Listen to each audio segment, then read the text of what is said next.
මම පල්ලේ කැලේ බණකට වැඩියා බන්ධනාගාරේ. අවුරුදු 22ක විතර තරුණයෙක්. අඬලා වැඳලා කිව්වා හාමුදුරුවනේ එළියට ගිහිල්ලා මේක කියන්න. කියන්නලු කවදාවත් අනුන් හින්දා අපි කාට හරි ගැහුවොත් අනුන්ට ගහන්නේ නේ. විඳවන්නේ කවුද? අපි. පුරුදු වෙන්නලු එක විනාඩියක් ඉවසන්ට.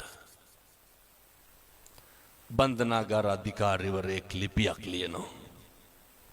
මරණ දඬුවමට උරුමකම් කියන හිරකාරයෝ 100ක් අරගෙන අහන්නේ හේතුව විදිහට මොකක්ද කියන්නේ? මහත්තයෝ එක විනාඩියක් ඉවසපු නැති එක. එක විනාඩියක් ඉවසුවා නම් මොකද වෙන්නේ?